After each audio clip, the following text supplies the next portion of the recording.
Pues buenas tardes a todos y bienvenidos. Good evening, everyone, and welcome to this very special edition of our series of conferences talking to what we have called XR, Extended Reality. But as always, let's just do a quick review. And through the social media, there are a lot of people who have been sending tweets and so on saying what interesting proposals, what conversations you're having, and we can't go to Madrid. But remember that those of you who are here and follow us on streaming, if you tell other people that they can use streaming too, everything that's said here today will be available on the Telefónica Foundation's website, and you can follow it again through streaming. So if you want to see it, which is a wonderful opportunity, you can do so through the social media and also through streaming, because everything's being recorded. So let me just say good evening also to those of us who are following through a screen. I also want to say that this month of May is quite strange because we have multiple events, because as you know, we had the chance to have this wonderful team here with us today, not any other day, from Berkeley, and there's going to be another event the same month on May 30th devoted to the stage art in collaboration with the British Council. So I want to invite all of you to join us for that event too, because we're going to have such leading figures as Tamara Rojo. So many of you are already familiar with us, and I also want to encourage you all to tell more people about it. So we've got the showrooms available so that you can experience XR, because however much we talk about it, if you don't actually experience it, we can be talking about audio and 3D sound and binaural sound and so on. If you don't have that experience, then really talking about it is not enough. There will be 2 tables available after the talk today so that you can experience part of what we're talking about, but it's better to do it with some peace and quiet. There'll be a month when we close over the summer, but for the whole year and throughout the summer you'll be able to go to the 4th floor to the Extended Reality Lab and try it there. And of course, I need not say that the whole of this season of conferences, because we have the support of Telefónica, we're all part of the Telefónica family, and I want to thank the Espacio Telefónica Foundation for this opportunity, for facilitating this learning experience. So I have a tendency always to talk for too much. Those of you who know me will know that I can spend quite a lot of time talking, but let me just introduce today's topic. I see some familiar faces as well as some new people here, but whenever we talked about virtual reality, when we started talking about that, and then augmented reality and extended reality and XR or whatever reality, then in these talks, one of the most things that most people are asking for are audio-visual experiences, and these immersive experiences are something we have to be able to achieve. And that degree of immersion, as we will learn today, through different ingredients, but there always be the one ingredient of audio, of music, and unfortunately we regrettably see it more and more every day. There are lots of producers who are spending a lot of money, and it's putting a lot of money and time and effort, and they don't take care of that key effort of achieving immersion. So through this event I'm going to invite our first speakers to see such a curriculum, because I would never remember what Pablo has done, but we have the great fortune of listening to Pablo Munguia. He's won 7 Emmy Awards. Easy to say, part of the sound engineer for the Oscar ceremony and for the award ceremony and to the halftime entertainment at the Super Bowl, and a lecturer in the technology and innovation production at the Berkeley College of Music in Valencia. So I'll give you the control, power to you, but before you start, one other thing that's very important. Pablo's talk is going to be given in Spanish, but the other talks after Pablo will be in English. So if anyone's going to need a headset, it's better to get a headset now so that we don't have to go out and get it. They're there at the table at the entrance if you're going to hear the translation from English later on. So if you're comfortable without it, great, but don't feel embarrassed. They're there for you to use. Thank you very much for the invitation, and thank you to the Foundation too for the invitation, and to the Berklee College of Music, its campus in Valencia, for bringing us here, and Jean-Luc, who will be our next speaker, who's here from our Boston campus. Unfortunately, or fortunately, I can give the talk in Spanish. I'll be delighted to do it, but all my slides are going to be in English, because I thought I was going to give the talk in English, but that's not a problem. If that's not a distraction for you, that's fine. Then I'll talk in Spanish with the slides in English. I'll translate things if I think it's necessary. So what we're going to talk about today is what I call interactive musical experiences, and how this has a potential impact on the music industry. So in this sense, when we talk about virtual reality, this is a kind of interactive musical experience. We can see what we're doing here from both sides. We've got the virtual relay, and we can see the as a game, and the reality is also a subset of the music too. So what we're going to be talking about is the evolution of the musical experience, how this has evolved, not over the whole of history, but in recent times.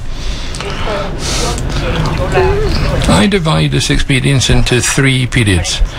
The pre-static period. This pre-static period, it refers to a period when music was not experienced statically, but interactively. So what examples are there of that? The second period is the static period, enters that static period, and the third one, logically, is the post-static period. So this pre-static period is if you wanted to listen to music, you had to go and see musicians playing live. There wasn't every time music was played, it was being played interactively. So the musicians took the information from the audience in order to change their performances, the tempo of the piece they were playing, or the key they were playing in, or even to change the lyrics of the songs, depending on whether they were thinking perhaps in Barcelona, say, "Hi, hola Barcelona," no, and it would be a different song. It would be a different song in Madrid. So this was an interactive process which changed depending on whether the audience was supporting. If the people liked it, then they'll carry on, they'll repeat the chorus and have an encore. So the musicians had the possibility of performing and changing things. And even the written music, the conductor also had the opportunity of changing the tempo and the emphasis of the orchestra. So this interaction is something that happened automatically with music until music entered this second period, which I called the static period. That's when recordings are possible. Obviously this is only after it's possible to capture music, and then there's a single version, the master version. So what happened then? We all had an expectation in the audience of listening to that version exactly as it was recorded. So the audience said, "No, I don't want you for anyone to play it or for anyone to sing that song. I want to hear that particular version of Frank Sinatra singing that song the way he recorded it on that date." And that meant that music entered a static period where the audience was expected to listen to the music as it was recorded. So it became a passive experience, no longer interactive. There's no way you can change what you're listening to. You listen what's recorded, and that's that. This static period still affects us in our experience of live music, because when we listen to live music, there's still an expectation that it's going to sound similar to what we've already heard on previous recordings. So artists are in the situation of changing the way they play the music live so that people can hear it as they expect. So this requires the use of different tracks, pre-recordings, certain changes and effects in the voice, so that people in a live show can hear it exactly as it was recorded. Now we're in this post-static period, that we're beginning to enter this post-static period, in which we're beginning to see music as non-linear music. We have non-linear music structures that enable us to have a different experience, an experience in which we can begin to interact again. But it's similar to, or rather it differs from the pre-static period because of the use of technology and the use of different systems, electronic systems, in order to be able to recreate that interaction with the music. So this is putting us into the context of music and audio tracks in virtual reality. How can we create an experience that's close to the reality, of an interactive experience in an environment of virtual reality? This second wave of interactive music doesn't always involve live musicians, but rather something that's been created from recordings through technology. Let me give you some examples of these interactive musical experiences. But before I do that, we have to differentiate between what we call interactive musical machines or engines and the contents of these engines. For each of these interactive musical experiences, there's a specific engine or machine that enables us to create an experience, and that machine has to be fed the contents to enable the musical experience to take place. I'm going to give you some examples, but it's going to be important to remember that we've got these engines, we've got these machines, and we can feed them with a lot of different contents. So let's see some examples. Pre-existing engines that have already been developed are video games, or Guitar Hero and similar, or Rock Band, similar games like that, where the engine is always the same, but you can put any song into it, whichever you want. So the game is the machine or the engine, and the content are the songs that are played through that experience. There are other games and apps as well, that once this machine's been created, we can change the content.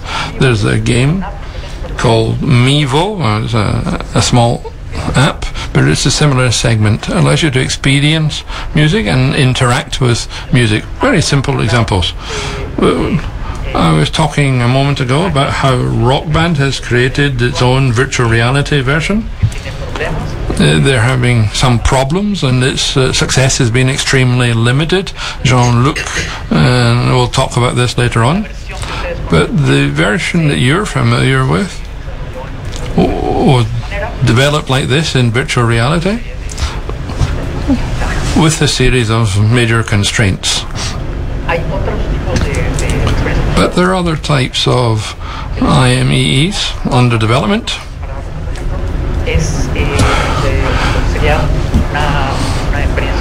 And one of these would be able to have the experience of conducting your own orchestra.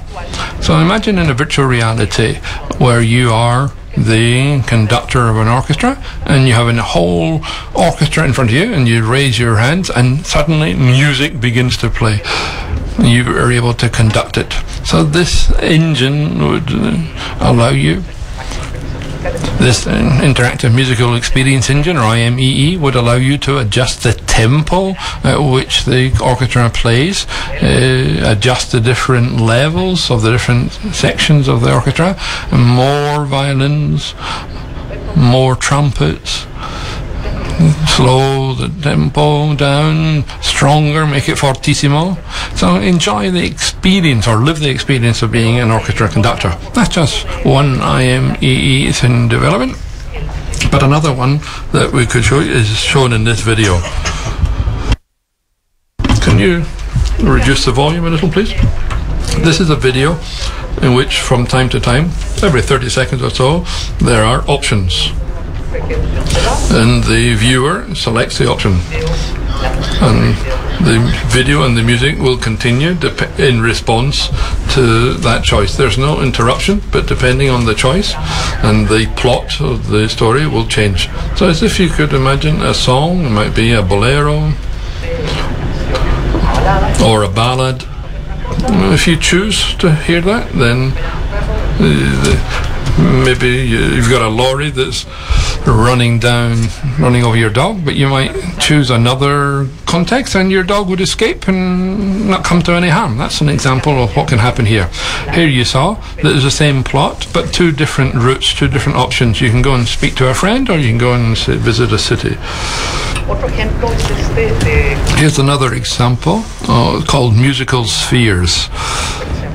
This is a musical experience used for educational purposes. It's been developed by Tuti Fernandez here in Madrid. He developed a system for musical spheres to be able to teach music outside the context of musical staves and taking it into the context of virtual reality. So here are just some examples. Now I want to show you some other examples of the same thing, but in extended reality, which is the topic for today. So here are some examples of things that we're developing at our school, at the Berkeley School in Valencia. Can you lower the sound, please? Thank you. In this case, what you see, this is a virtual environment for sound mixing. As you can see here, the user is in this environment and has access to the different levels or different components of the music. They can change and control things like filters, equalization, etc. within a virtual reality environment. A bit like Tom Cruise, all around 360 degrees. They can control the sound mix.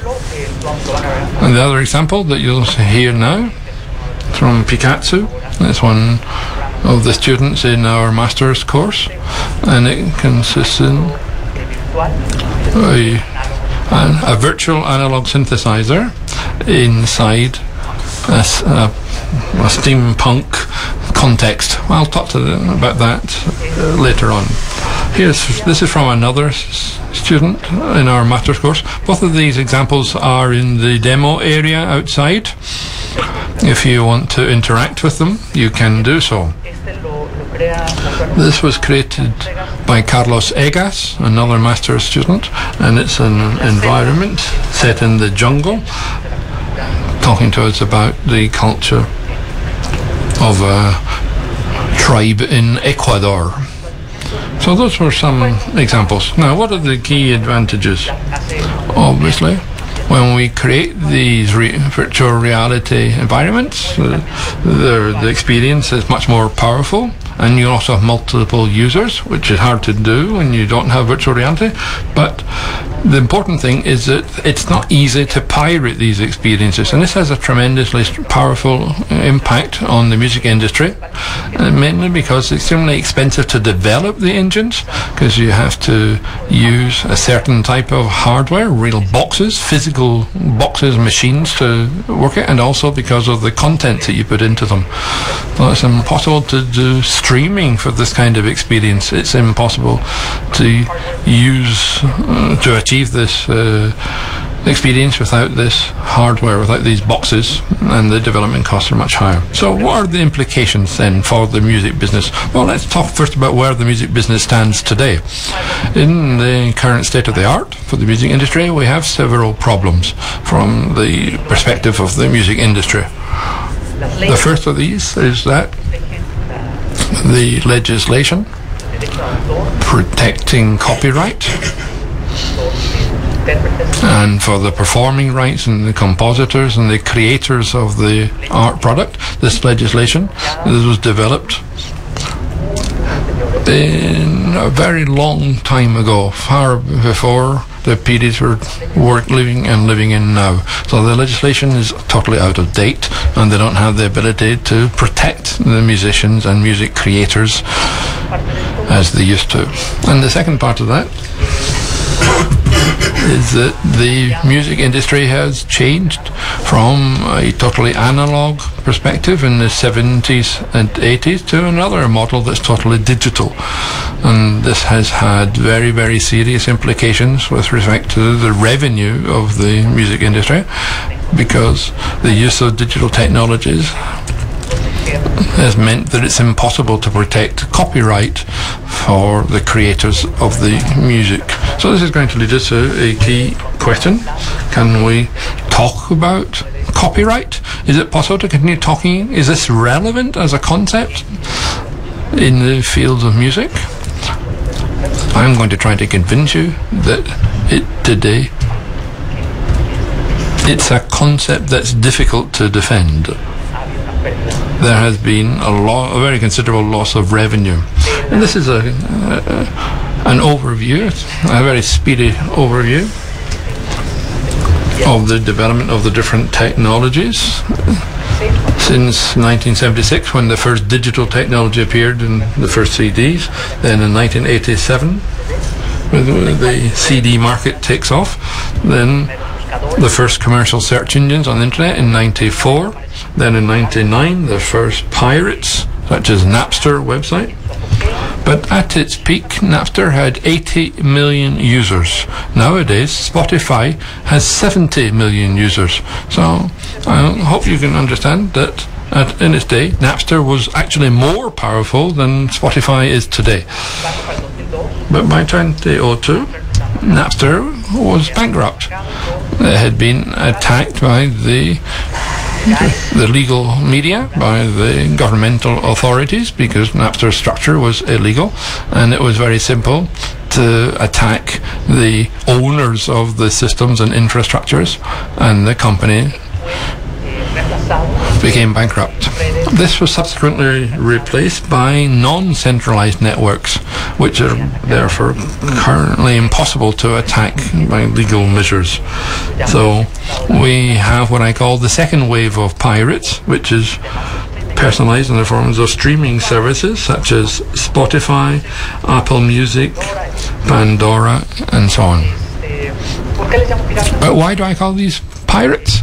Well, because basically they're essentially doing the same thing as the Napster people did. They're taking the contents created by the copyright holders, by the creators of the music, and they're using that music as they see fit and charging what their users want to pay without any negotiation with the original creators of the music. That's what a pirate does, in essence. So what will the future hold? Well, I can say that our model today is not feasible in the future. The record companies have started some negotiations, and they created a situation in which the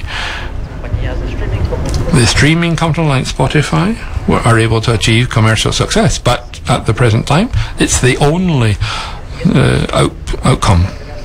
And with the aggregation, what we find is that the companies have now monopolized the digital distribution media, which are now the only distribution channels that matter. And this is a very big problem. So what we see is that record sales, album sales has fallen, and the culture has led us to a situation where the situation has become normal. The indiscriminate use of music from pirate sources is now taken for granted. As you can see here, the revenue from music sales, this is from the peak in 2006 from the New York Times, with $12 billion, and in 2015 this figure has fallen little to about half, and there's a reduction in the physical CDs and vinyls albums. Well, they're practically irrelevant nowadays.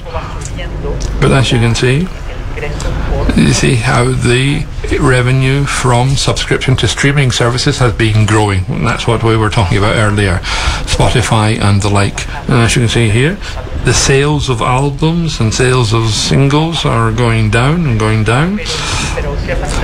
But the sale of CDs is also going down.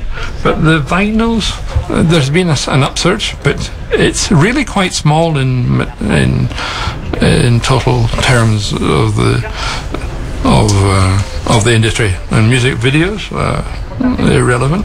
But the most important phenomena are the revenue from music streaming services. And here you see an example of how Spotify distributes its money, its revenue, to the recording artists. As you can see here, the record companies get a very considerable part when they have Spotify has a deal with the record companies, but when the musicians put their music directly on these services with an independent label, they get a significant part. But the pirates are still getting more. So the problem I see with Spotify is that the business model that Spotify uses is that record companies receive a huge amount of the gross revenue of the platform, and they only pay much later on to the recording artist. So that means that Spotify is financing this revenue to the record companies over a number of months to keep it stable, and then pay out what's left to the artist. Well, this obviously is unsustainable for Spotify or any other streaming service to be putting all this money up front. So what we see nowadays is that the intellectual property, as we understand it today, the copyright in music, well, you can separate, in this case, the copyright between the industrial property, which covers patents, and the intellectual property, which would be applied to the music itself and other works of art. Industrial intellectual property or patent would apply when the owner of the patent is unable to enforce it or to defend it. Then this person is no longer considered to be the owner of that industrial property. If you can't defend your patent, you're no longer the owner of that patent. And in the case of intellectual property, however, this doesn't occur, at least not explicitly. But at this very moment, that is what's actually happening. If we say that you can't defend your intellectual property, your own copyright, then can we really say that copyright exists anymore? Can we say that the owners of copyright, or the performers or creators of music, do they have any copyright? Well, I say they can't. That's my perspective. The situation at the moment and how copyright is applied to music and the music industry is indefensible, and this is a very serious problem.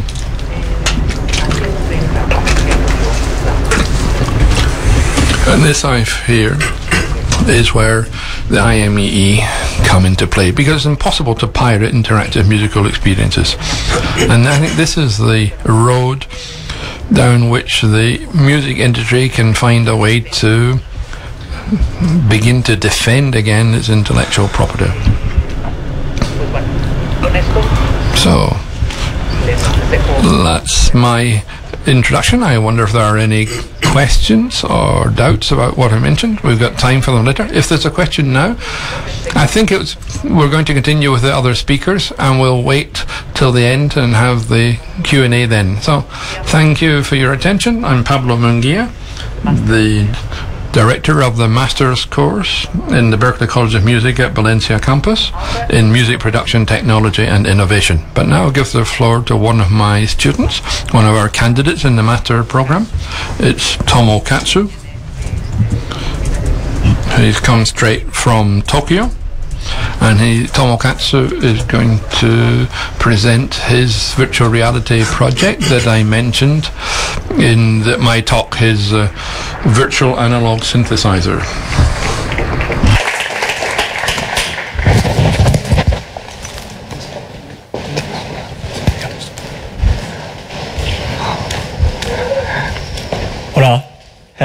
everyone. Today, my name is Tomokazu Hiroki. I'm from Japan originally. I want to introduce my project, Option, out-of-place synthesizer. Option is a sci-fi steampunk virtual musical environment. There's a series of musical instruments and virtual sound making contents. Also, sound design will mirror the visual universe by using metallic or industrial sounds. I'm gonna show you the part of my project. This is actually a little bit older versions, but you can see the basic functions of synthesizers.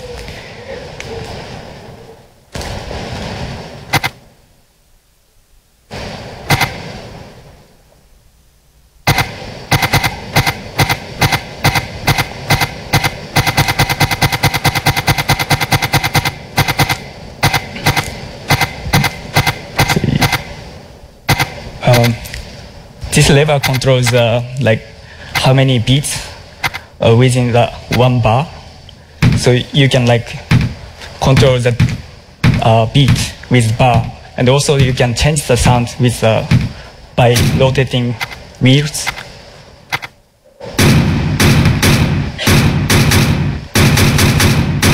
This demonstrates you can use two hands, and it controls two different things same time.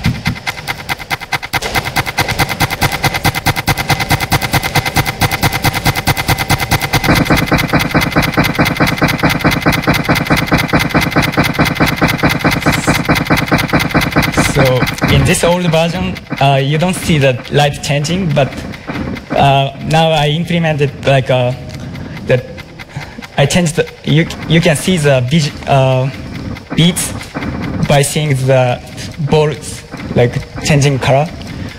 You can experience in different sections. I set up my virtual reality there, but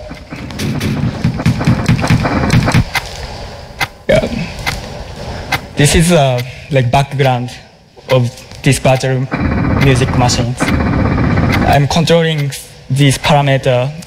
This is a program a producer uses to make music.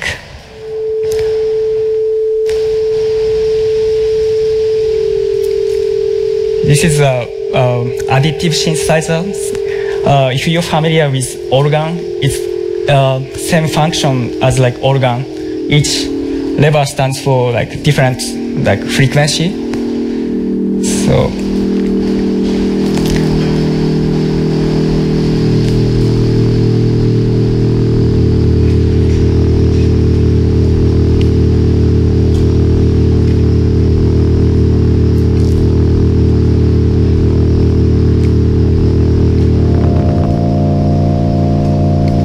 yeah, this is another synthesizer. You can also control the sound.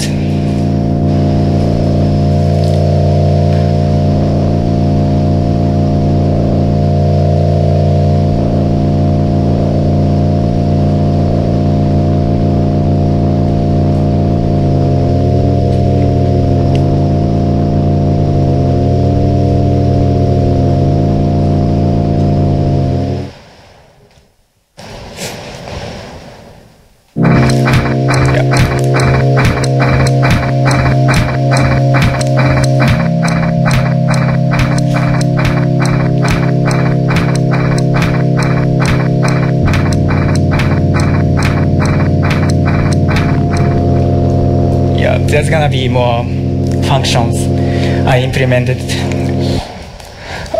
So for now, there's 4 instruments and drum machines and the 2 additive synths. And also I implemented the spatial audio. So when you look around different directions, you hear different sounds.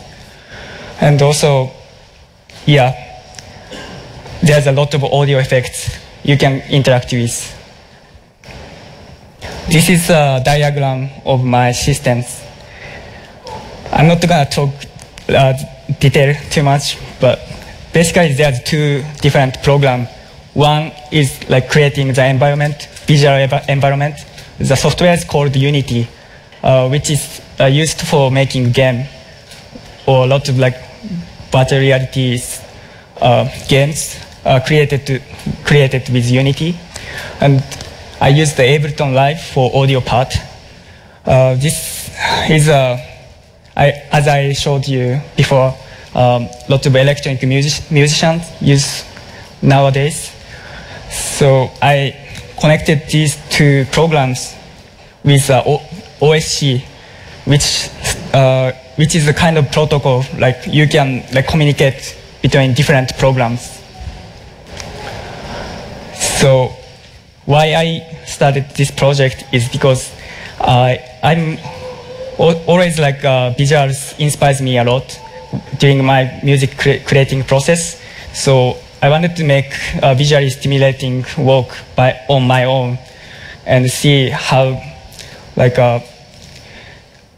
can see my artwork from different perspective. Also, I wanted to see the interactive compositions and wanted the user to have experience of like making music process. Thank you for listening.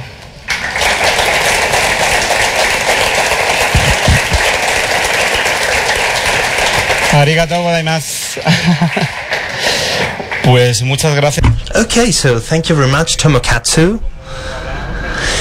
As we were saying before with Pablo, at the end there will be a brief Q&A session, so if you have any question, just feel free. Okay, so we're going to end up this part with the speech of Jean-Luc Cohen, who is a teacher of Berkeley College in Boston. He's an expert of virtual reality in electronic production and design, and apart from that, he's a professor at the NYU. So, Jean-Luc, it's a great pleasure to have you here. So, you have the floor. After that, we'll have the Q&A session. Thank you.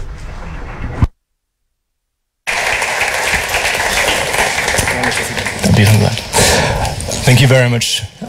Pleased to be here. My name is Jean-Luc Cohen. I also go by Jean-Luc Sinclair. And it's really lovely to be here. And I teach in Boston and New York. It's great to be back in Europe. And what I was going to talk about today is a topic that is often associated with VR, which is the concept of immersion. And how immersion has evolved as a concept over the years, and some of the different steps really which have happened in the technological developments that have allowed us to get to that place.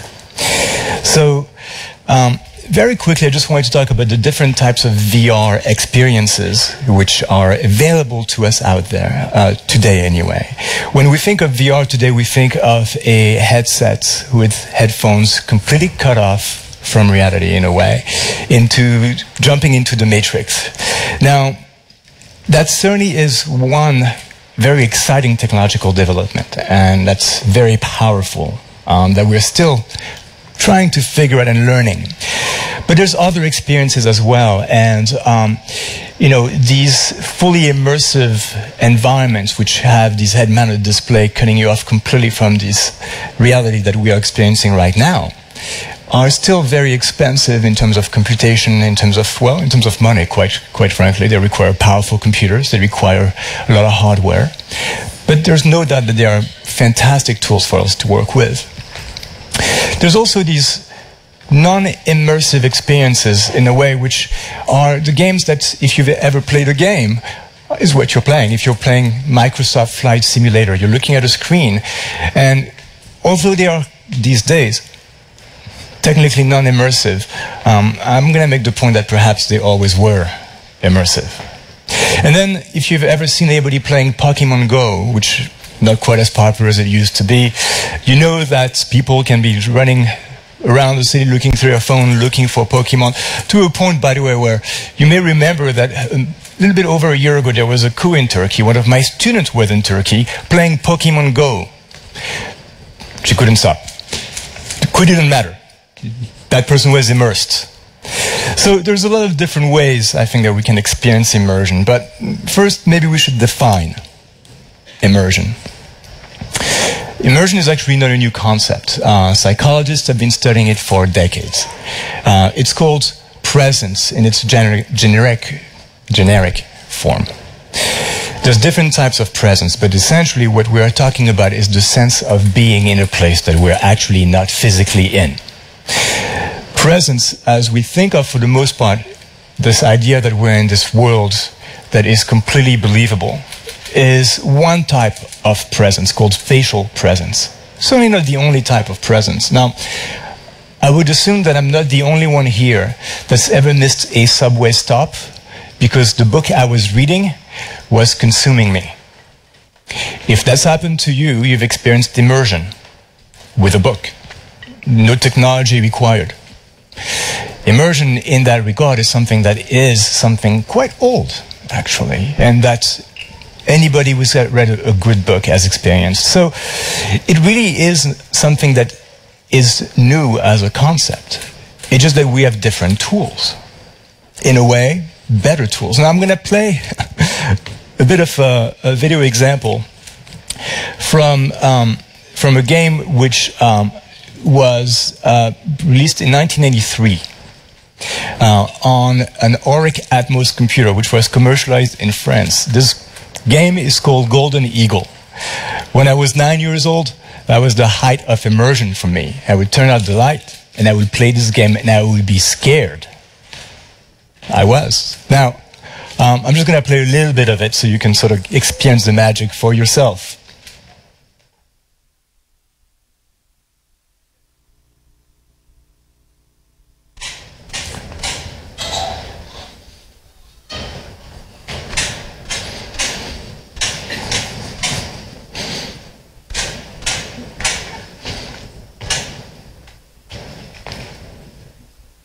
You get the idea.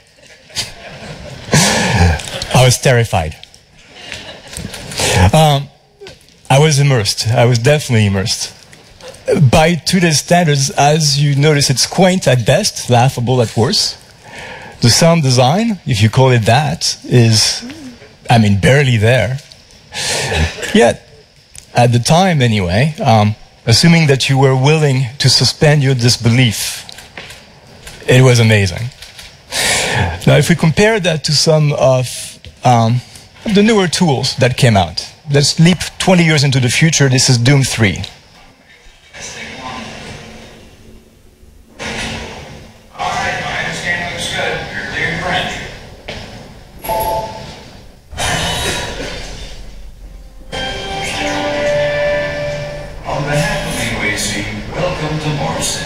This facility serves as the central hub for all scientific research, archaeological studies, and military activities. Rule number 1 at the UAC. Welcome to Mars. There's nothing. You can just leave your bag there. I'll have to set up your quarters. Okay, there's a few things we need to take care of first. This is your personal data assistant. So 20 years after the Golden Eagle, I was involved with this project, and I was part of the team that developed the audio engine and did some basic sound design on the game. By, again, today's standards, the animations are a little clunky. The graphics certainly seem quite angular, at best. Yet again, even though I actually worked on this game, the first time I played it, when I actually got the finished product, I was scared again. There might be a pattern there. But again, by today's standards, we're talking about something which, well, has improved. Now, the sound design has improved. The sound is no longer built in synthesizers, which were very, very cheap, very, very inexpensive, and very, very unrealistic. We've moved from synthesis to sample playback. We're playing realistic sounds. Is it truly realistic? Well, again, by today's standards, maybe not. I'd like to think that some of the work holds up. I'm hoping. But if we now leap to today, this is 2002, 2003. Let's leap to 2018.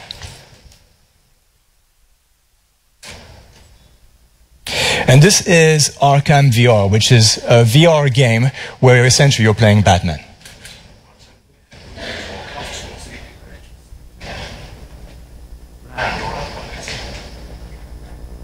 Ordinarily, I would think you'd stay alive night's rest, but, well, we have a situation. I'll explain downstairs. Ah, you were looking for this, I imagine. Very good, sir. I'll see you downstairs. Just skipping around a little bit so you can get a sense for some of the graphics. And of course, you are playing this with a headset. Now you are actually first person. These are your hands that you are seeing in the game. The sounds are all experienced from your perspective, a first person perspective. There is a fourth wall, but it's very, very thin. In fact, maybe the creator would like to think that there isn't, but we can get back to that in a minute. This concept of the fourth wall, which I think is where VR really pushes the boundaries and pushes our expectations. Now, this concept of spatial presence, believing you're in a place that you're not physically in. Psychologists call it switching your primary ego reference. You no longer think that you are in your living room. You think that you are Batman. When you put it that way. But you get my point. Again, I felt that before. I felt that with my first game I showed you, the Auric Atmos game, which was done in BASIC on a 48K RAM computer, which at the time, by the way, was pretty awesome. Well, spatial presence, as we expected, is one form of immersion. It is not the only form of immersion. Narrative immersion certainly is the one that you've all experienced reading a good book. The one that you've experienced watching a movie, when you're not interacting with the environment. But there are two dimensions to spatial presence, and with VR, we've opened the second dimension. Now, the first dimension is the sensation of being physically situated within that space. How do we do that? Well, we build a realistic-looking environment, such as this room, and hopefully, we populate it with sound, with music, which is appealing to the user, which is believable, which is immersive. However, with the technology today, and with some of the experiences that I'm hoping you will be able to check out after these talks, you actually are interacting with the environment. Now that changes the expectation. That's the second dimension. The perceived ability to act or interact within the environment portrayed by the medium. And that changes a lot of things. Now, is it always the best way to tell a story? Well, that's a different question. And this is a point I'd like to make very strongly. We are storytellers. We are not simulators. There is room to develop simulations. But simulations are a very different thing. This is what you want your pilots to be trained on. Is that entertaining? Probably not really. Now, when you're playing a flight simulator, the game designer kind of cuts to the good bits, to the landing, to the takeoff. If you're playing a combat simulator, would you want to be sitting in a foxhole for 6 hours? Probably not. Again, they cut to the exciting bits. The storytelling aspect of it is what makes it art. And that's where, as musicians and as sound designers and as creators, we actually have room to tell our story. So, what are our challenges when it comes to audio more specifically? Well, I played you 3 examples. The first one had very, very simple music and sound effects. The second one, Doom 3, was a little bit more, well, let's say, a lot more involved, and hopefully a lot more believable and realistic. The last one was Batman VR, or Arkham VR, the Batman game. And there again, what we're seeing is we're actually inside the environment, and as much as the technology allows it today anyway, sounds are actually located around us in 3D as well. Not necessarily coming from 2 speakers in front of you. That also changes the expectations. And it really is about expectations. So, audio is actually one of the best tools to create immersions. It turns out that there's a thing known as the audio-visual contract. The audio-visual contract is your brain wanting your eyes and your ears to agree. Your brain does not want you to be schizophrenic, apparently. Now, without the audio-visual contract, we would not be able to enjoy even a movie. Think about it. In a film, the sound that you're listening to is not meant to be realistic. In fact, it's quite the opposite. It's meant to be exciting. Thunder and lightning happen at the same time. We know that's not the case. You've seen a thunderstorm, I'm sure, once in your life. Yet in a film, you don't think about it at all. You accept it. In fact, you would be disturbed if it was the other way around. You would be thinking that something is wrong with this movie. Now, audio is the best tool to break immersion as well, because there's another concept which plays against that audiovisual contract, which is the concept of visual dominance. We are visually driven creatures. Now, we get a lot of information from sound all the time. You live in a big city, well, you use sound to make sure that there's no car coming, or bikes, or that somebody's talking to you, and where are they talking? We get a lot of information from sound that we take for granted. When we really start to study it, we realize that it's quite a rich environment.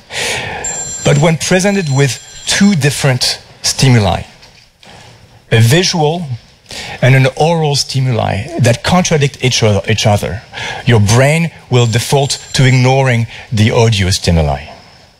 That's the visual dominance concept, which means that at that point, if the work that we do happens to not exactly fit or match the expectations of the viewer, and I really mean expectation. It doesn't have to be realistic. It has to break that contract that says, I'm going to go see a movie, I want this to sound a certain way.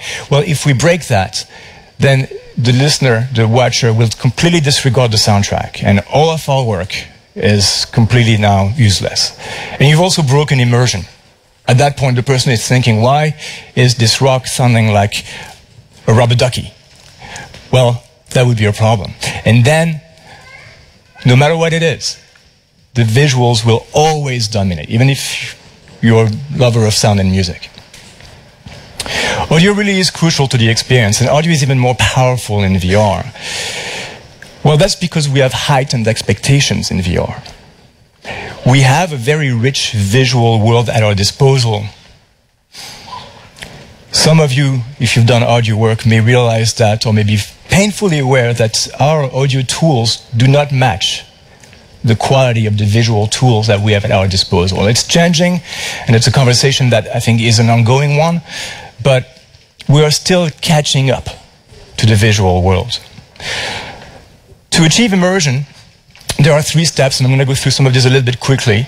But these 3 steps have been studied by psychologist Werner Wirth, which has been studying immersion for quite some time. The first one is that the player needs to form a representation of the world in their mind.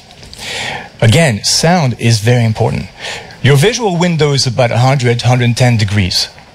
You're only focusing, however, on about 5 to 10 degrees. Everything else is blurry. The world around you is sound. You're only looking in one direction at a time. Sound is how you really get that rich mental image, not just the visuals. Otherwise, it would feel like you're in the Matrix in a white room talking to Neo with no reverb and in a completely dry sounding environment. The player begins to favor the media space, meaning that at that point, we actually prefer being in that virtual reality environment. That's actually the point, I mean, one would hope. And then 3, the player profits, gains information from that environment. Why not turn the soundtrack of a game and listen to your favorite playlist? It was Stanley Kubrick who famously said, after dismissing the work of his composer for 2001, as good as composers are today, Strauss is better. That was an opinion, by the way. But why not listen to the music that you love? The one reason is that you can play the game better with it, that you're immersed with it, that it tells you that somebody is coming from behind you and that you should look over there.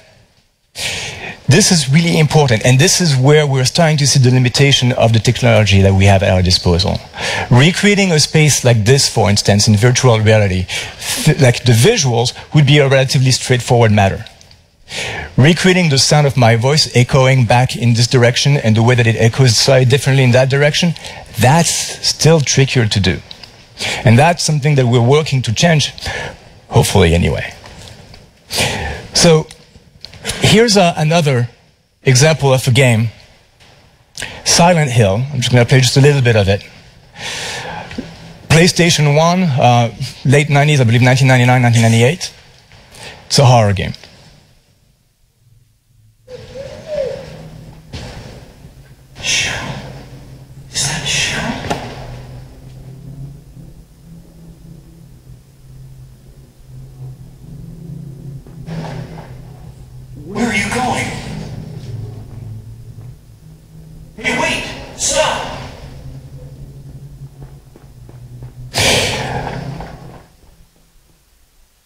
Again, playing that game, I was fully immersed. We turned the lights down, 20 years later still, play that game and enjoy being in that world. By today's standard, maybe quaint.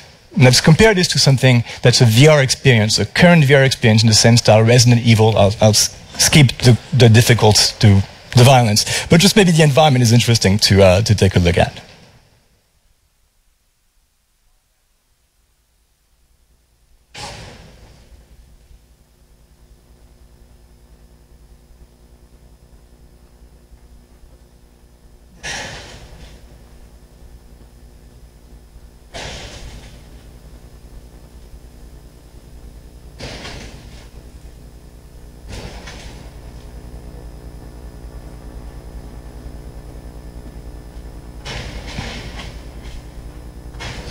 In both these examples, we're looking at a character exploring the world around them. In the first example, we have a very, very basic, very simple soundtrack, and we're looking at a screen. In the second example, we are in this world, and we actually are starting to hear the details of this world. The fly buzzing around, the different footsteps, the leaves crunching underneath. When you're playing that with headsets, it's actually quite immersive. That is spatial immersion. At that point, you actually start to truly believe that this is actually happening. And again, I would promise you that by 10 years' time, this will look naive. This will sound naive. But as of now, anyway, it's about one of the better VR experiences that's available commercially in terms of gaming. And the sound design plays such a huge part in that. And we're talking about details. Notice I didn't choose a scene with bombastic music. That would be too easy. No, it's about just exploring that environment, which makes it so believable. So, for lack of a better word, immersive. Now, briefly, I just wanted to say, what are these characteristics that create immersion? And this really goes for anyone who is a content creator. It's not just about sound, it's not just about music, but certainly is true for sound and music. Two categories. Category 1 creates a rich mental model of the game environment. That's what we saw with the footsteps on the grass, with the fly. It was alive, even though we're just walking through the woods. Still, it was interesting. Well, to me anyway.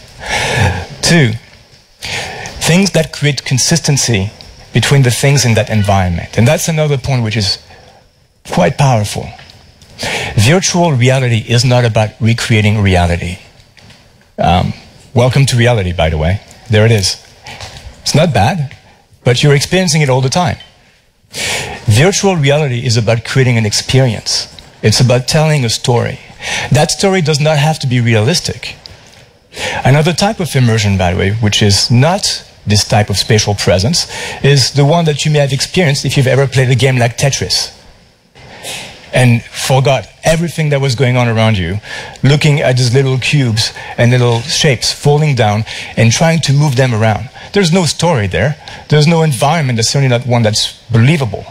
But it's consistent, it's exciting, and you, for a second anyway, forget that you're somewhere else. So that is something which is not realistic, but which is consistent. If the game all of a sudden switched to a completely different environment and started to actually look realistic, you'd probably thinking that there's something the matter. This is not what I expect. I've been playing 10 levels of this game and that's what it looks like. Now I want more of that. So what we're trying to do here and what VR allows us to do and what I push students to try and achieve at Berkeley and where you are others is use multiple channels of sensory information. Rely on the visuals. Use visuals. In fact, when we're talking about how do we know where things come from, how do we localize sounds in the real world, we also use visuals because sometimes some things are difficult to localize anyway. We have limitations as human beings. That's important. 2, completeness of sensory information.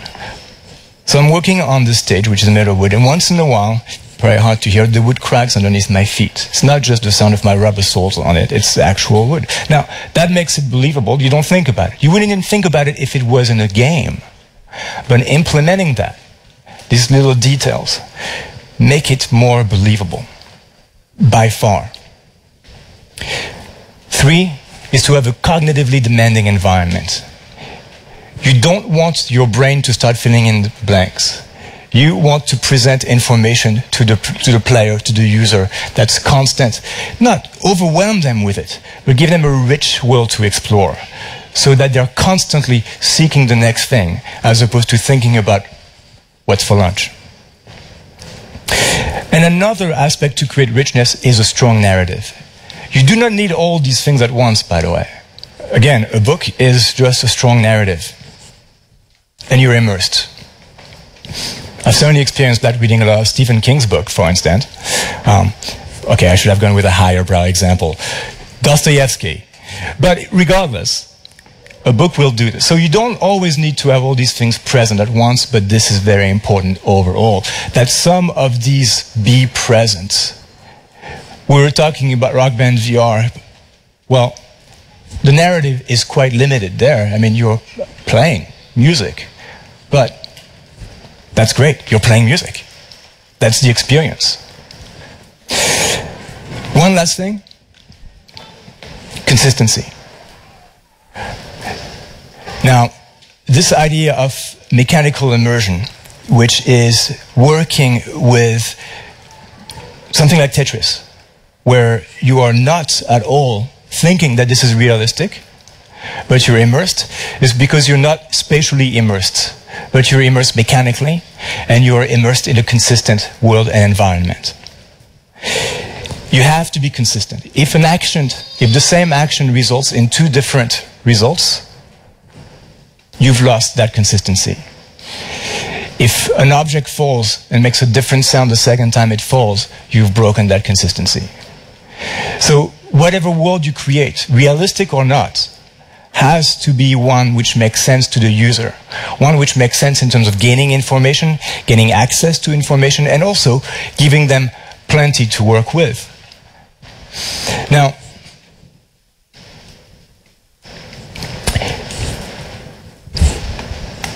one last thing. There's a concept known as immersion fallacy. I'm sorry. The immersive fallacy is that the best way to make the best possible game is to make it as realistic as possible. Well, essentially break that fourth wall altogether. When I play Resident Evil, I know, even though I'm immersed, that these are not real zombies attacking me. If I didn't know that, I would be terrified. I would not be scared. I would be terrified, and it would not be a game. It would be a nightmare. That's not what we want. What we're trying to do is tell a story. Virtual reality is another tool to tell that story. And by the way, this is not a new concept. That concept has been around for quite some time. And perhaps the last slide I'm going to show you is going to be this one, which I need to leave PowerPoint for a second to show you.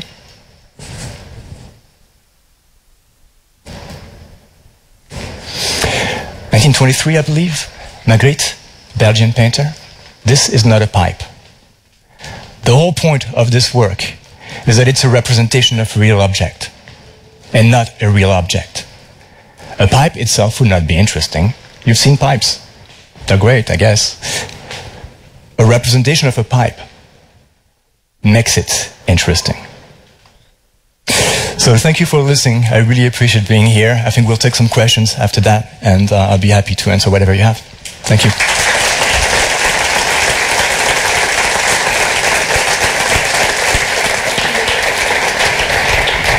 Bueno, qué interesante, qué debate más interesante. Well, that's been very, very interesting. I want to invite all our speakers to come up while they put the seats and stools on the stage. I think we've got a colleague there with a microphone, so if you want, we'll start asking some questions or a discussion.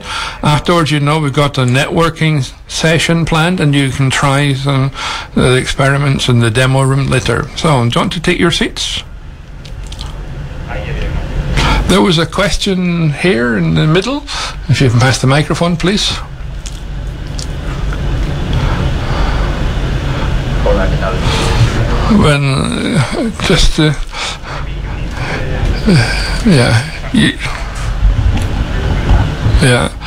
My English is terrible, so don't worry, they'll get the English translation.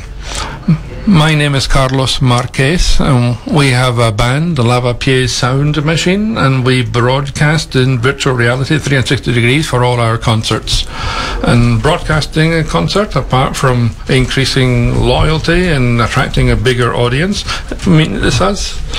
it's a way we can play in other people where people can't attend, in countries and so on, other places. So with this new band, how can I ensure that that musical immersion, that virtual reality, can become a real replacement for people who can't come to the concert? Just imagine a scene where you meet a friend in the street and he asks you, "Are you going to go to hear the Lavapiés Sound Machine in the concert?" "No." "We'll go to the virtual machine and see it there." "Okay, I'll see you too, and we'll share a beer together." So it doesn't really matter to me whether they see me live or through virtual reality, but what I do want is that virtual reality experience must be practically as real as possible, not hyper realistic, but what steps are needed, what can I do to, or what is available now or might be available in the short term to make it make those concerts such a virtual reality that they replace the original. All three of you could answer if you want, or anyone want to volunteer?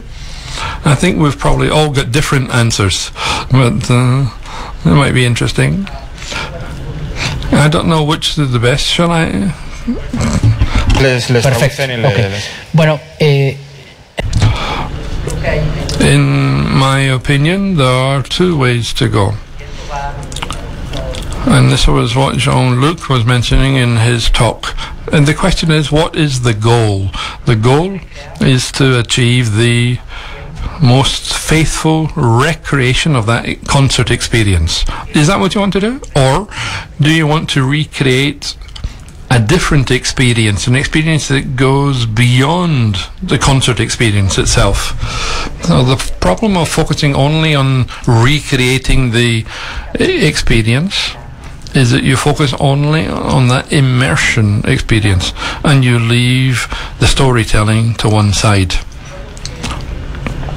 So my recommendation would be to emphasize or pay attention to what ways you can introduce the storytelling element into that experience that you're creating, and that will help you ensure that your audience, your listeners, will have an experience that is different and perhaps better from the concert. Well, maybe not better is not the right word, but certainly different from the experience of being at your concert. So in that case, you've got the possibility of attracting bigger audience, and because they are following that storytelling, they have a much richer experience, and that increases their level of immersion. Not because technically you've created a better environment or a more faithful recreation of the reality, but rather you're creating an experience that absorbs them, that makes them feel more immersed. So that would be my advice to you. Find out which ways can you create a narrative, and don't just focus on making the sound audio more realistic. The other thing to consider is, how much control do you want to give your user? Music is something that we still experience for the most part linearly. There's a beginning, a middle, and an end. VR gives us the ability to break that completely, to explode it into a non-linear experience, which can be really rewarding. At the end of the day, however, you have to decide what that experience is. Is it a linear experience that you enhance? Or do you sort of destroy that linear experience and let them recreate their own music with your musical block, with your talent, with your ideas? That's really what it comes down to. I think that there's a lot of new ways to think of music that we are just starting to experiment with, and I think that's the key here, is experimentation. And deciding again the level of control that you want to give to your listener, to your user, to your fan, so that they can either experience the song as you intended them, or they can experience it the way that they intend. Tomo caso, ¿yo quieres decir? I agree with like what Cohen said. Actually, like there's two types of way of like making music. Like one is like linearly and one is non-linearly. But for my project, it's more like non-linear, and user can like controls even like form or like cadence, and like not like composers decide. But I want to make some work like that user can like decide on own. So I think there's more possibility if there's like think about like a new way of showing the music, but as well as like making a new type, making a linear music that's like a more traditional way, but there's still like different possibility, maybe like 360-degree like a concert, or like users can like view from the point of view of like a band, like not from audience side. Or either way, there's I think a new possibility in VR. Que toca reinventarse, que hay que hacer más cosas. Hay más preguntas por allí. You have to reinvent yourself. There are lots of more ideas. There are more questions. Yes, I saw that hand, but there's a hand raised over there first. Good evening. Oh, you've got the microphone. Sorry, I didn't see you. I want to take this wonderful opportunity. Thank you for this presentation, for arranging this event with so many people interested in these topics. But I'm Miguel Ruiz, and I'm the president of a cultural association, and what we seek to do is to find the essence of artists. It's unfortunate that artists need to lose their copyright, but thank you for that information though, because I think you're quite right. We have to evolve a great deal in this area. But really, without artists we can do nothing. If we make everything virtual, then it will be virtual, but it will be empty. It will be dominated by the technology on the one hand, and we'll be forgetting about the human side. But in that sense, in our association, it's a not-for-profit organisation, we want to have solidarity, show solidarity through music and so on. But I'm not going to talk about my association, no. I'm not going to talk about myself. So what I do want to talk about, I want to thank the fact that there's a person here providing interpretation into sign language, because I want to talk to you about a technology that exists so that people who are deaf are able to hear. This is a therapy which is applied to people who are impaired, hearing impaired, and people who cannot hear can use this system, but it has a big problem. It's extremely expensive to make them perceive those sounds that are not very easy to hear and enable them to interpret them. So I wonder if we can help to have a sound design to enable people who are hard of hearing to perceive those sounds better.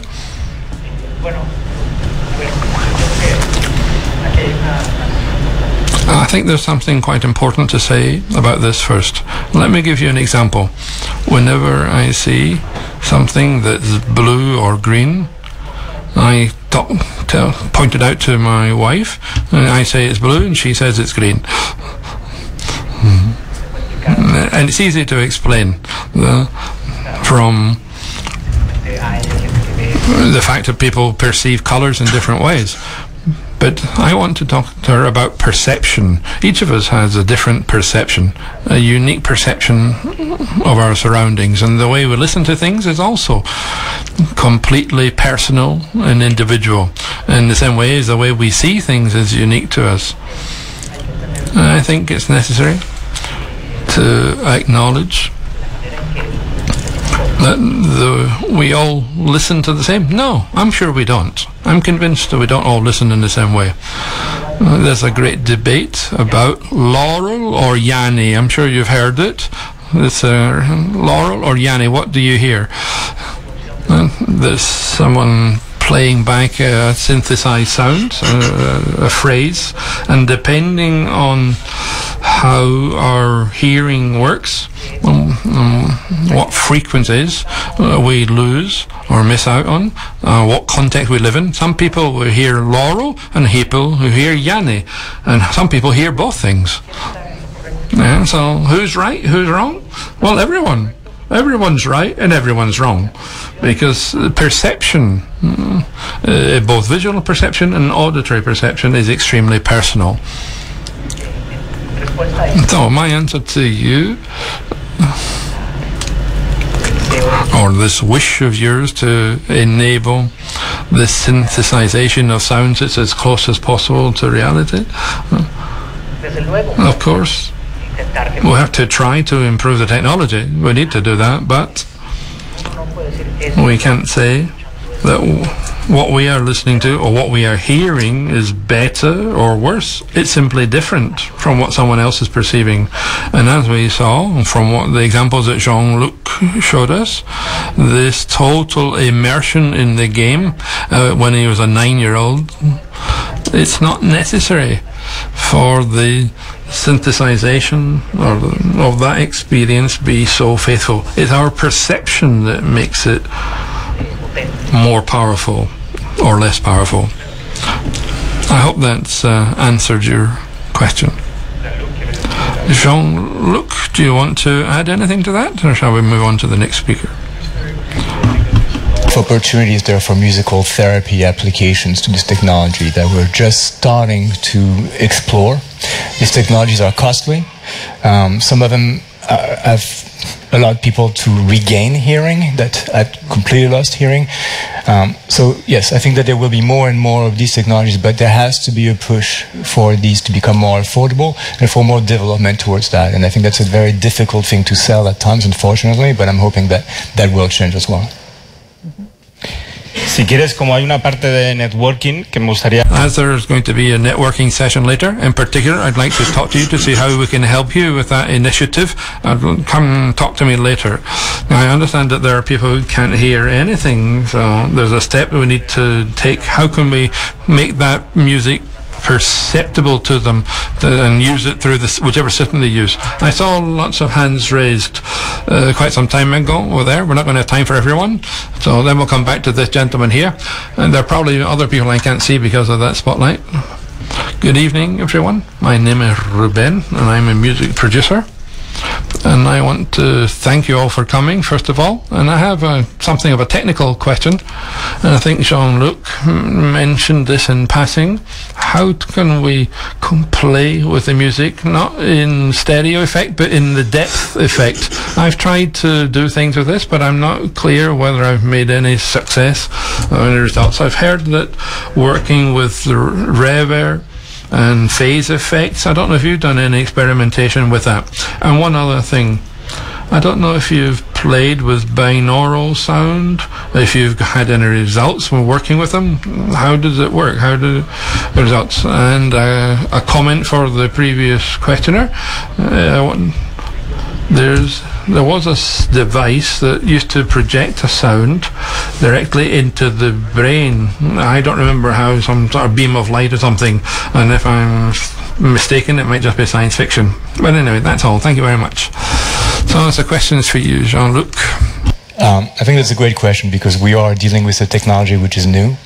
And again, we have a certain set of expectation when listening to music, and to a large extent, our expectation of what music is and how it's presented is still based on live formats, even though most of us experience the majority of our music in other ways, through streaming or...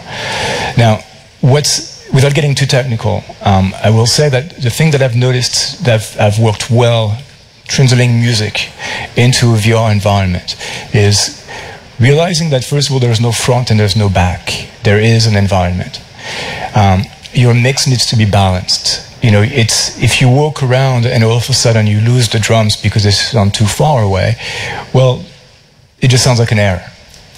So, but at the same time, how do you make it so that you can actually explore the environment and not just play a stereo file with 360 sound, 360 visuals? And I think it comes through a combination of different technologies. So what I recommend, again, and I don't want to get too technical, I'm happy to talk to you afterwards, is a combination of 2D sound certain things need to be in the mix, need to be always present in the mix. Bass, drum in pop music, for instance. A combination of localized audio, you mentioned binaural sound, for certain elements where you want to attract the user's attention somewhere, and it's something that some theaters already do. If you go to watch a movie on a large IMAX screen, it's larger than your visual field. So the mix engineers will sometimes just play a sound to let you know that you're supposed to look over here. So, but if you do that for every sound, then it sounds, well, distracting. And then the other thing is to combine 3D recordings such as ambisonic recording, which allow you to record essentially the sound of a space in 360. It's the equivalent of a 360 camera for a microphone. And I found that the combination of these does give a good sense of movement, a good sense of a 3D environment without sacrificing the musical experience that we expect. And that's a real balancing act. And my students do struggle with that quite a bit. And it's an exciting thing to do because it's really new. Vamos un poco mal de tiempo, vamos a dar paso a una pregunta que había aquí. ¿Estaba este señor? We've got very little time left. Let's see if we can be quick with the questions. As I say, we've got a session here. You'll be able to interact with them in the experience and the networking session. We can all carry on talking. Orientados a dos sentidos, que es la vista y el oído. Y ahora mismo, y desde hace muchos años, el movimiento era fundamental para la... Hello? Oh, yes, sorry. Well, now you were focused on eyes and ears, but movement was key for VR, even smell. So do you let that for a later expansion, or are you focused on products that are able to be sent digitally because they can be sent through the radio and they don't need anything else by the user?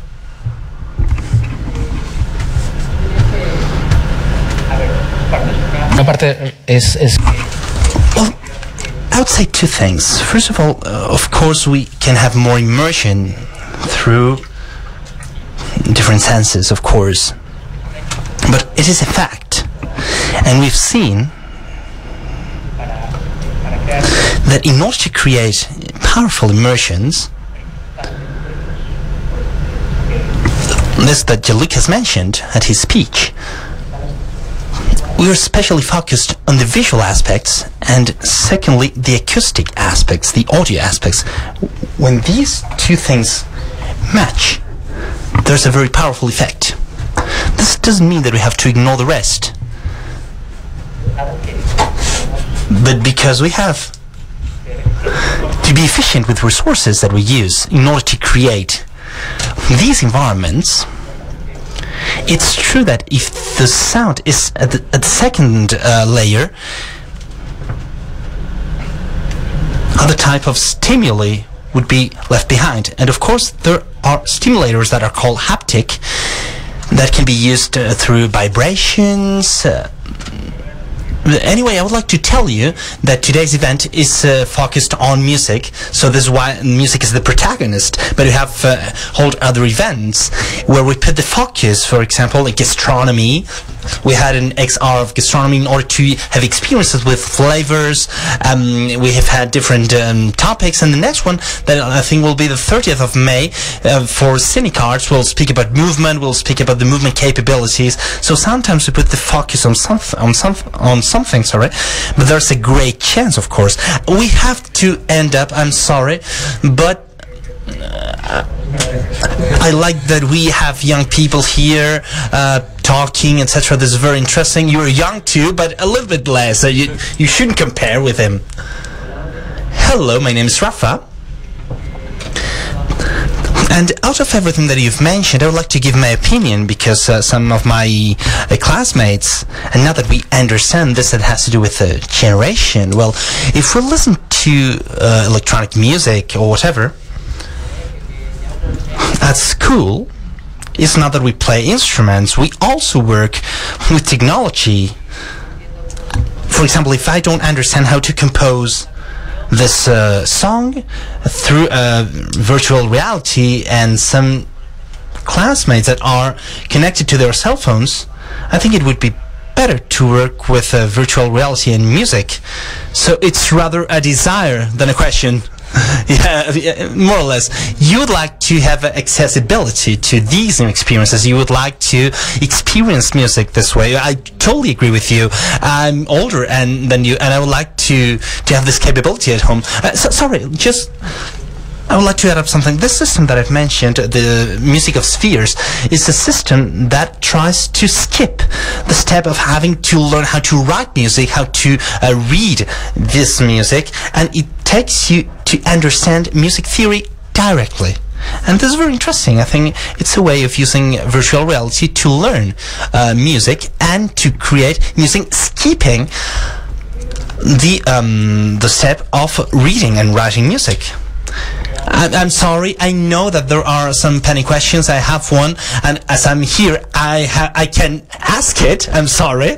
Well, I've just come across it. It's when we speak about extended reality, we speak about XR, we speak about VR experiences, but clearly the great protagonist of this year, in terms of, well, VR was previous year, but this year we have mixed reality, and Magic Leap is the great topic that everybody talks about, and the great approach, something similar that we have here that you can experience in the XR space, are the HoloLens.